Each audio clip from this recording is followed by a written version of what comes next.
444 words about lockpicking in Skyrim, published on my website accordionsprout.com, 15th of January 2024. When I picture Skyrim in my mind and memory, it's a lock.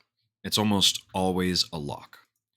Lockpicking is one of a number of skills the player can invest in over time as they level up, but I've always treated it as a minigame unto itself. The screen centers on a beautifully rendered lock. I could probably describe the texture file from memory. Little scratches and oxidation marks cover the metal. The player has to move a lockpick to a location somewhere between 180 degrees, and once the pick is in place, they turn the other joystick and watch as the lock may slowly open up. Often, though, the lock jams, the pick breaks, and I have to start again. Skyrim was released in the year 2011, and I played it originally on my family's PlayStation 3, then again for my own PlayStation 4, and now on my PlayStation 5. I know I've logged at least 100 hours or more. Had I known I would write this essay, I would have kept a log of lockpicking. How many times I picked locks, how long it took me, how many times I had to open a lock. Yes, there were trolls and flame atronachs, but I fought far more master locks with only 17 lockpicks in my pack, each snap only increasing my mania.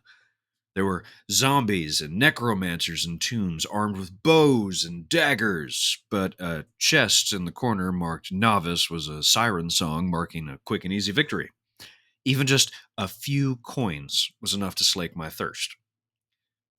Picking locks was fun. The puzzle itself aside, there was an auditory joy to listening to the lock crack open. Even the sound of a lockpick breaking was fun. Skyrim is a video game that is massive in terms of the sheer amount of content contained within. So much so, the game left players boggling at how much they could do. A player could spend hours reading books, exploring caves, or even picking locks. What matters is that even just a small mini game could have such a tremendous impact on me as a player. Well, the main storyline of Skyrim is the protagonist discovering they are a legendary being called Dragonborn, who must stop the dragon Alduin from consuming reality. Most of the gameplay is just exploration. I will encounter homes, caves, dungeons, and castles scattered across the realm of Skyrim. And all of these locations will have doors and chests that are locked. I could leave these be and move on, but the minigame is just too enticing. And as long as it's not Meridia's beacon, I'll probably need whatever's inside. Joshua Jammer Smith, 15th of January, 2024. Howdy, I'm Jammer, but you knew that already. Well, as always, first off, thank you so much for listening slash watching slash again, whatever these videos are. Whatever it is, you gave me your time and I appreciate it immensely. I know I say that every time, but seriously, time is all we got in this life, and the fact that you're willing to listen to me just pontificate about video games is just nothing short of incredible. And hey, you rock. In terms of this essay, there's a lot of little things I'll admit I didn't really like about it, mostly because it's 444 words, which, granted, that's a nice combination of numbers, but it's an even number, which weirds me out because that's a thing unto itself.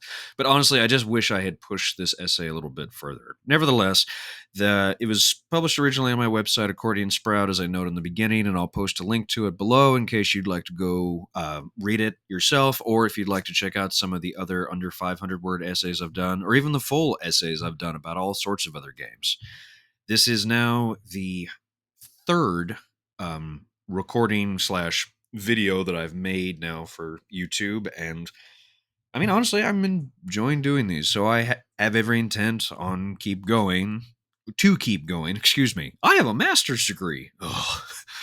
I have every intention to keep going with this, and as such, if you like this, we have to do the obligatory thing on YouTube where, hey, please like, share, and subscribe, because that's something you do. Honestly, I know it's stupid and dumb, but it really does help the channel.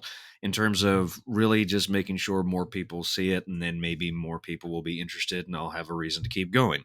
Which, on that note, if you liked this video and you'd like to buy me a cup of coffee or throw a penny in my hat, I do have a Patreon. It's literally just patreon.com/jammerdraws. I'll post a link in the description section below. It's literally a $1 a month tier donation. That's it. There's no special high ranks or low ranks. It's literally just $1 every month. And again, Patreon gets their share, so it's really more like 75 cents. But seriously, every little bit helps. So if you'd like to give me a dollar for this video or more videos in the future, hey, I will not say no, and I would be immensely appreciative of it.